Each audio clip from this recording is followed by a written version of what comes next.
And I'm joined by Mr. Sel Balamir of Amplifier. How are you keeping, Sel? I'm very well, thanks, Lee. Nice to be on the show. Thanks for having me. No, thank you for the time, man. I appreciate it.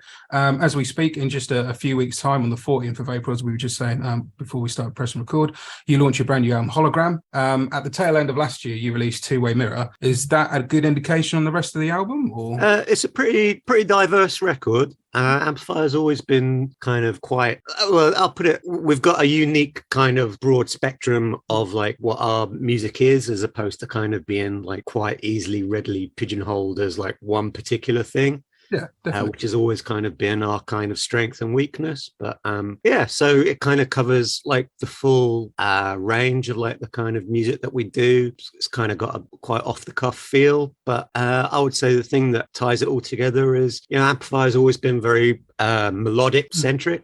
So, Two-Way Mirror is pretty heavy, kind of reminds me of like a Perfect Circle or something like that. But I would say like the kind of melodic kind of quality of that song is pretty much indicative of like what Amplifier is, and that's all the way through the record. Like there's quite a few different kind of ways you could describe the material that's on Hologram.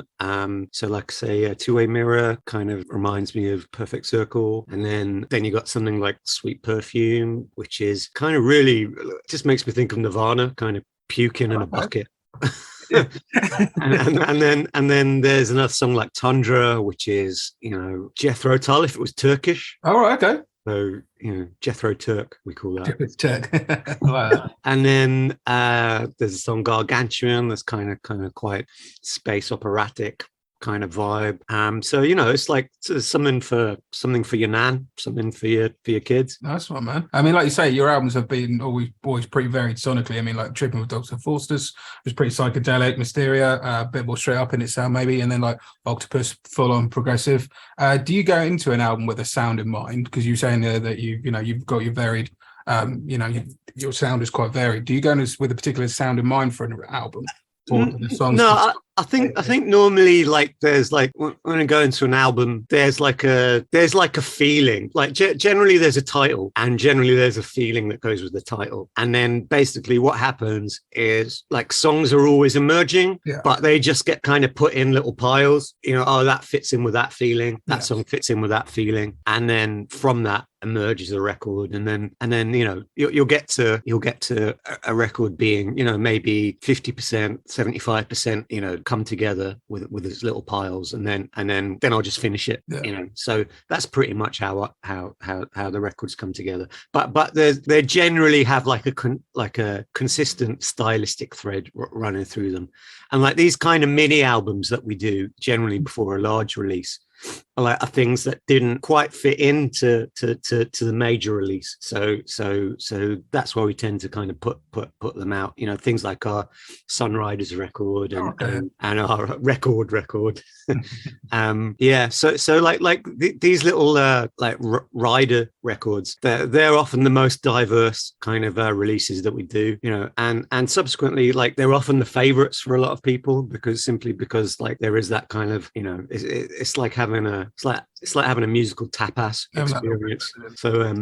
So but a hologram's like longer than normally like it's just an EP. But so with that, you were saying that obviously you create the new songs and then put them into like you say in your various piles depending on how they were sounding. Have certain songs on Hologram, for example, been like a lot longer gestation period before they've come? Yeah, Two-Way Mirror is interesting because I was going back through, well, like we have, we started like a Patreon kind of thing for Amplifier last year, and like part of doing that is just kind of going back through like a humongous I mean like we've literally got 20 years worth of stuff like on hard drives and various computers, so just like going through that you just discover all kinds of like things that you were doing once that never got finished. And Two-Way Mirror, for example, there was just it was part of a demo for another song.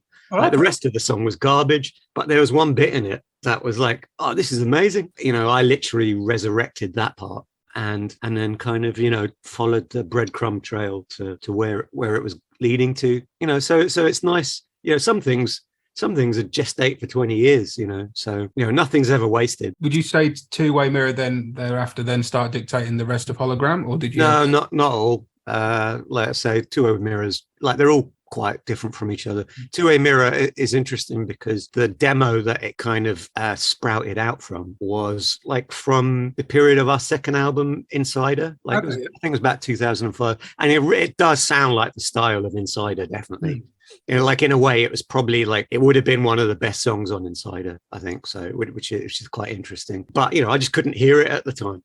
No, So that sometimes you just need that distance and perspective. it's it. Sometimes a song isn't supposed to be. Yeah, of course. Yeah. I'm sure it's more from the initial demo that you rediscovered. You know, these things change. You play a song 100 times, it's going to change in that gestation life period anyway. Sure. So.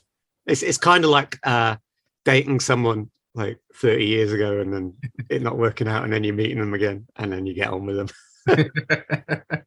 Also, you guys have always been, pretty pretty self supporting and independent. And I know you've produced a lot of your own. Well, we haven't always been like when we started out, we're very much in the label system. Well, or like the tail ends of like the label system, at the 90s, end of the 90s, beginning of the new millennium. But it just disintegrated. It was like the collapse of Rome, so we just kind of ditched all that because like it just came to the point where, well, I've got an email list with 14,000 names on it. Like why do I need the label? You're just going to sell it. You're just going to sell our records to these people. Yeah, you can contact. So that's what we did, and that was kind of like the start of being self-sufficient. I mean, like I've learned a lot more since then. It's not quite as black and white as that. Like I've got my own little label now, so I've got a bit more of an insight into actually how much work record labels do that you just never get when you're just in a band and you're not actually doing that work until you do it, and then you get an appreciation for it. So I like to be self-sufficient, so there's not a huge amount of money in music anymore, so the less mouths you have to feed, kind of the more practical it is. No, true. Did you produce this record then, like you have done on other releases? Yeah, I just do like as much as I can myself, really, just because like I say, it's just practical. Then you can do things quickly, get them out quickly, move on to the next thing quickly, get paid quickly. It's just the world that we live in today. I think it's one of the, we've got our own studio, so just like to do as much ourselves. It's just practical. It just works, isn't it? In the day, like you say, the music industry is very different from what it was 20, 30 years ago. And like you say, the more you can do yourself, the better, really. Yeah. I mean, I like, when I was a kid, I wanted to play the guitar and do music. And then, I'm lucky enough that I've managed to realize that dream, not in the way that I expected it to, but certainly this is what I do. So, I'm kind of no different to, I don't know, a carpenter or a plumber, it's like, this is my job. Like I make shit and, I make as much as I can as quickly as possible and as higher quality, that makes me happy. And then I move on to the next thing, that's kind of what I wanted to do, and that's what I do. Right. I mean, obviously, you said it's been a little while since the last four reefs with Dr. Forces, but I know you've done your singles in the interim and everything else, but were you concentrating more on your own independent label at the time? Were you just focusing on? No, I was so ill. Like, oh, were you? Oh God, I'm sorry to hear that. Yeah, I was like one of the first people to get COVID, and I was like incapacitated for nearly a year. Oh, mate, sorry, I didn't. Yeah. It was that bad. I'd seen that you'd caught it, but I didn't realise how bad. Pretty bad. So, but like I slowly recovered. Eventually, it just got to the point where I was like, well, okay, this is, like I had to relocate studio from Manchester down to like near where I live on the south coast because it just wasn't getting any work done. It's like I wasn't really strong enough to be able to go away and go working. So we moved the studio down. Which it like turned out to be like one of the best things ever. It's like always from disasters come like new kind of opportunities, and shaking the ground up a bit, and so it worked out really well. Like we got a new place, new studio. We had to change the approach a little bit to what we were doing. Obviously the other guys stayed up in Manchester. Yeah. So it's pretty much just me and Matt. Like some of the other guys, they all had their own businesses and stuff like that. So like COVID meant that they had to change like really what their priorities were, so I was going to ask that because first time I saw you guys was Download 2006. It was the first time I came across you, obviously round about that insider period that we were talking about earlier. Yeah, when we were a trio then. So trio then. Obviously, Yeah. Steve came in to Steve came in, then like various bass players kind of come and go.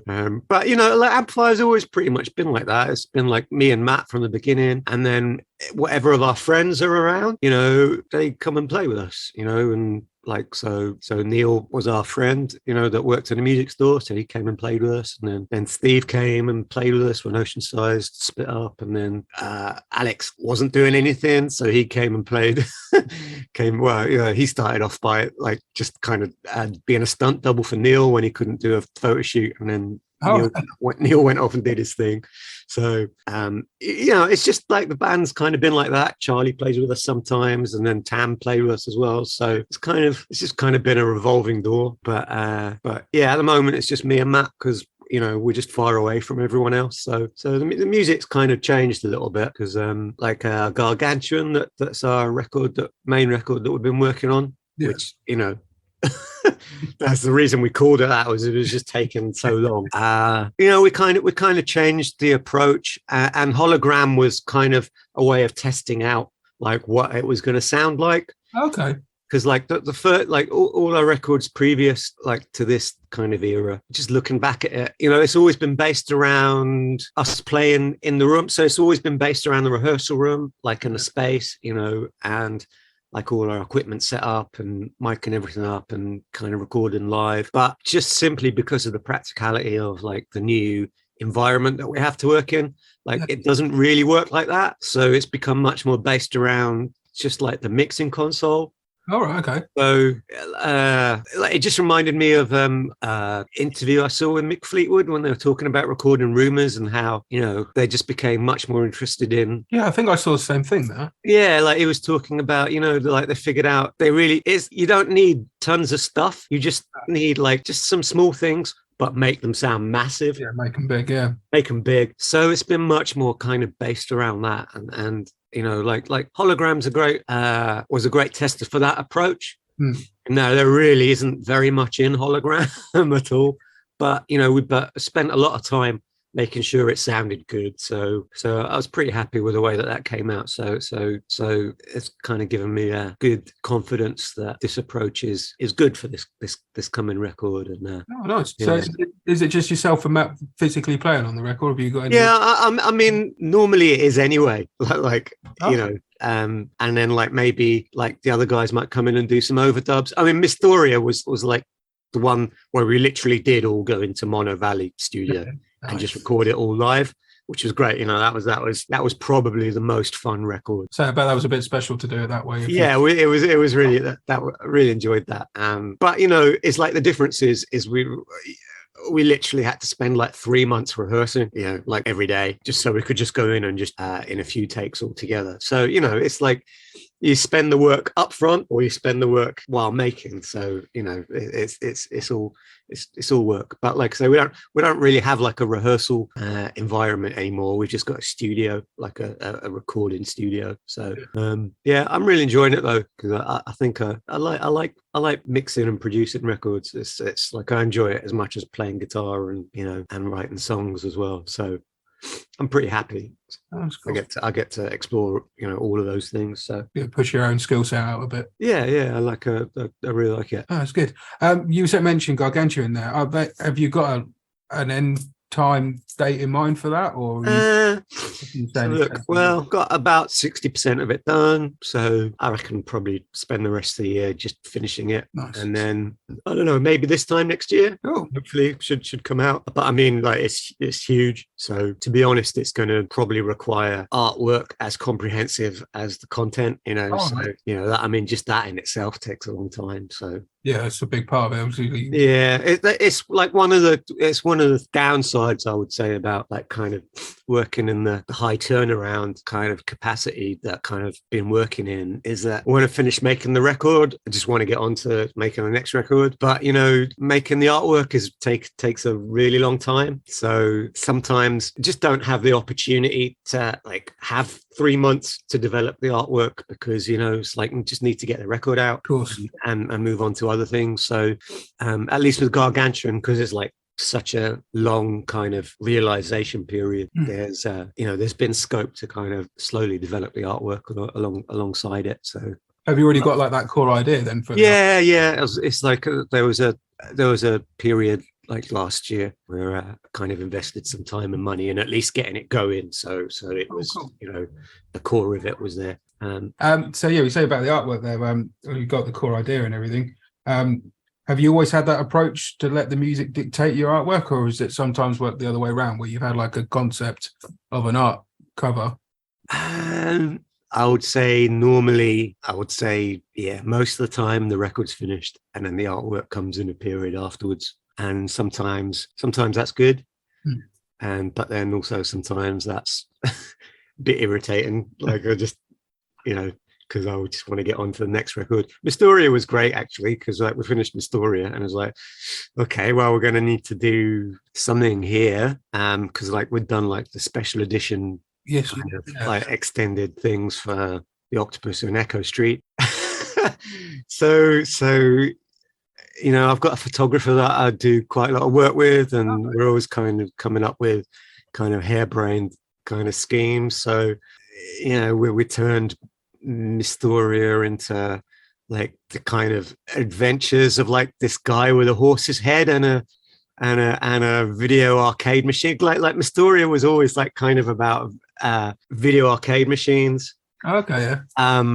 And like we had a picture of a bit of artwork that was on our Rarities album, Residue, which is like this guy playing a video game, and it was kind of so nostalgic because it kind of reminded me of like you know, being a kid playing, you know, Defender.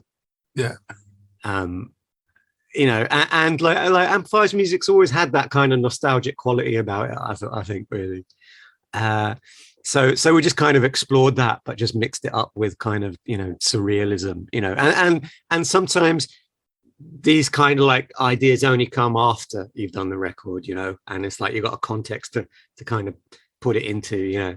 So but Gargantuan isn't that at all. It's much more, I've got the concept like alongside the creation of the record, you know, and to be honest, Gargantuan's like, it's like a movie, like just in its scope, you know. So just in its own more sort of epic sounding kind of thing. Yeah, you know, yeah, absolutely. Like, and it's kind of ups and downs and contours. It's like a huge landscape, cosmic landscape. Nice, man. Well, obviously Hologram comes out, but then are you focusing straight on Gargantuan, or are you looking at? Yeah, we're just gonna finish that. So not gonna do anything else until it's finished. So, and then maybe we'll do some shows next year. Don't really know how shows are going to work, but we'll see. Yeah. So it's been a little while since I last saw you, because last time I saw you guys was at Chinnerys down in Southend. So Chinnerys, yeah, come to that show with like 3 other people. Well, listen, me and my wife travelled, because we live in Bury St, so we're down to probably a couple of hours away from us, sort of thing. Yeah, and it was we you know, fancy you guys, so we're looking forward to the show. And support acts came on, and we're like, it's a bit quiet. I'm sure. And sometimes you get that, don't you? Sometimes it's quite support. Do you know what? Hey, I've played a million shows, and you know, a show is a show. Doesn't matter who hasn't come. It's like I'm more interested in who has come. Yeah. I'll tell you something though, right? We sold more merch per head at that show than probably like any other show we've ever done. Oh, really? Yeah, like there might have been like 10 people there, and we made like £1,000 or something like that. It was crazy. So you know, I remember really, you know, it was a great show still. It was brilliant. It's a great club. It's a really great club. The stage is amazing. Like that big, long, wide stage. It's not very deep, but it's wide. You know, like I really like stages like that, because they're kind of, you see everyone, there's not like the drummers like right at the back, you know. It's which I think is always a shame. So, Joiners in Southampton was always like that. It's kind of like, I've not been down there. I've been to. yeah. I don't think it's there anymore. Oh, right. But yeah, I enjoyed it. We had a great day out as well in Southend. So Yeah, we did. To be honest, we sort of dumped ourselves down there and went for a walk along around the arcades and all that, and had a bit of a giggle, and then came into the show like so. Yeah, I love playing shows like that, like little regional shows. It's just like it just kind of becomes right. The problem with Amplifier is like because there's just too many. Like when the touring part is above a certain size, then it just means that like you need to pay for everything, and everyone needs to get paid, and it's like you need to sell enough merch, whatever, to cover your costs, and whatever. It's like once the band gets above a certain size, it becomes almost impossible to play shows that are like where you're only going to get 20 or 30 people, which is inevitably in like like a regional kind of show somewhere that you wouldn't normally go. So you just end up not playing them. No. And it's like, in a way, I kind of almost liked it before we even got signed, and like we were just touring a transit van. Yeah, you and got just kind of buzz about it a bit more. Yeah, you could play anywhere, like any old place. And it wouldn't really matter if there was only like 5 or 10 people there, because it's not actually costing you anything to do it really, apart from fuel. Yeah. And sustenance. And inevitably we'd just end up sleeping on someone's floor anyway. I mean, I think we're probably too old to be able to like weather that now, but but I kind of just miss that playing in places like Chinnerys. I remember one time we went and just did a tour of just like pubs in Cornwall. Oh yeah. It was amazing. So there's worse places to play around than pubs around in Cornwall. Yeah, it's great, but we just wouldn't be able to do that now because we'd just lose a fortune. Because unless just me and Matt can go and play, it's like in a car, in a hatchback, then that would be cool. You saw it. but kind of joking aside, like I think being able to scale up and down like that is really important, for a band like these days, because every opportunity is different and caters to a different size audience. So it's nice to be able to do all of it. Like I remember watching this documentary about Parliament. Oh right. And like Parliament were like incredibly successful, but then video, like home VHS, like basically started killing like the entertainment industry, because like people could just like stay home and like watch like videos. Yeah.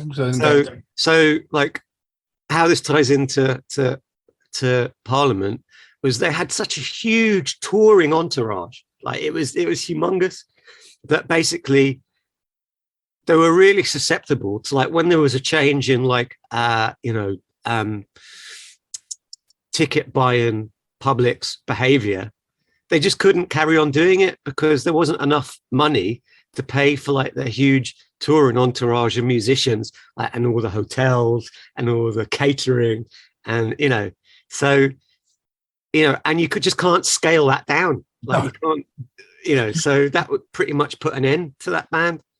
So obviously I'm not comparing Amplifier to the largesse of a 15-part touring orchestra, horn orchestra, but it does kind of come down to that at some point. So you need to be able to scale with the opportunities. So maybe we'll find the way of doing that. That's right. I don't know. Yeah. I mean, obviously, earlier I'd sort of touched on the first time I saw you guys back at the Download 2006. But what was your sort of memories of doing Download that year? Because that was the first time I'd seen you guys. I'd heard your name floating about, but I hadn't heard your music or seen you before that. There was a lot of people on your side that day, from what I remember. Yeah. It was it was a funny day, that, because like we were on first on the main stage. So like I guess the whole thing peaked like at a point where I'd only just probably be waking up like back in that period, you know. So it was incredibly exciting, and then like an incredibly long come down after that over the next 48 hours, you know. And it was just, I think we were just like on for half an hour, 45 minutes, something like that. And it was just a blink of an eye.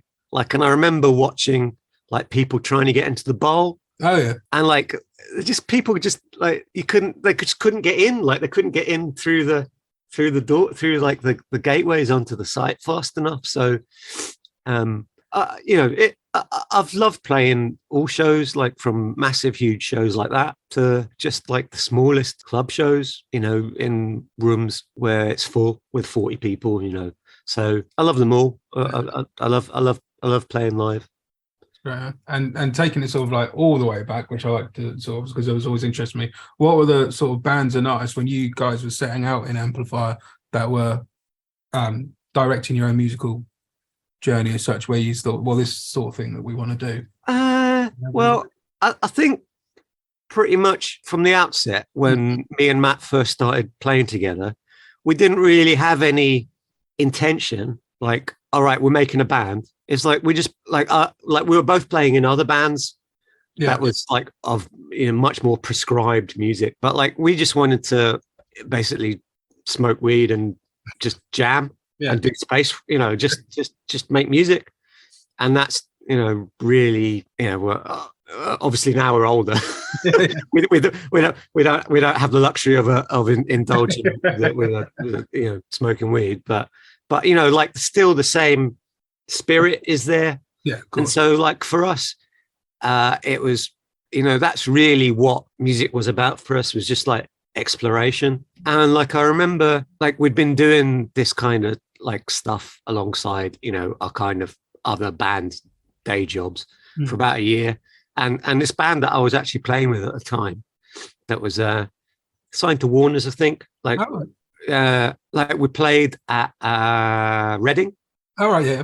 Like and I think like we were like first or second on like the new band stage or in the tent, you know. And then like after the show, me and Matt just kind of went out the front to go and check out some bands, and the band that were on Afterlower, which was the band that I was in, was Mogwai. Oh wow. And so we're like, okay, yeah, let's watch Mogwai. And like it's like this is like the music that we were jamming. Yeah, that's what you wanted to be doing. And it was like, here's a band doing what we've just been doing for fun. So I think at that point we realized that actually maybe this is something that we could actually do. That's good. So that's what we ditched off everything else that we were doing. Like, you know, I actually ditched off being, you know, in a salaried band, like in order to do, you know, to do what became Amplifier, because you know, I think that's what you should do. You should follow your passion is, and not, you know, and then the opportunities come. You know, you should not put the opportunities before your passion. I think you should use your passion to leverage opportunities and make your opportunities in your life further down the line. So, you know, like I said, like before, it's interesting because like all the things that we wanted to do, you know, have been realized, but just not in the way that we expected them. And I think that's what life is, isn't it? It's like, I think that's it, mate. Yeah, I think that's exactly it. So like you say, it's you always have these goals, and in some way or another you do achieve them, but like you say, maybe not in quite the same way that you thought you would, but that's all part of life. Yeah. I think so. Yeah. Anyway, so that brings us to where we are now. So, you know, we're still going. So we're in our third era, I would say. It's funny, I was looking at the discography, and you can see where the fault lines are, just simply by the dates of like the albums like coming out. So like we did the first two albums in our label period. Yeah. And then there was like a 4-year break before The Octopus came out, which was the start of our second kind of period. And then you can see that there was Tripping with Dr. Faustus, and then there's been like a 5-year break, you know, while COVID and like all the other kind of things have happened, you know. So clearly this is like the third period that we're going into now, you know. So like that's pretty amazing for a band, I think. like to still be Definitely. putting out records. And it's interesting because like one of the things I did on Patreon was like I went back to the drive of sorry, That's all right. I went back to the drive from our first album and I got Motorhead, which was like the first song in our first album. I love that track. It's one of my favorites. Yeah. And it's like, the first line is I sleep deeply every night in a world that's better than real life. And that's still true. It's like rock music is still like my escapism, and, that I use to explore places beyond, day-to-day living. And I think that's what the magic of rock music is, in a way that's different to other forms of music. It's very specific to rock music. You can almost go where you want with it, can't you? I mean, as a listener or as the practitioner, it's like it's all there. It's all there for you you just need your imagination, So we're moving into our next period and see where our imagination takes us. So that's good, man. Thanks for your time, Sel, mate. It's been great to talk to you. Yeah. At the beginning of the interview, mate, I'm going to play Two-Way Mirror, as obviously that's the most recent single. But what song of yours would you like us to play at the end of the interview? And we'll sandwich the interview between. I don't mind. I'll tell you what, I'm going to send you the record. So maybe if you play that version of Two-Way Mirror, just simply because it's just EQ'd better. Yeah, no problem. Because it's mastered.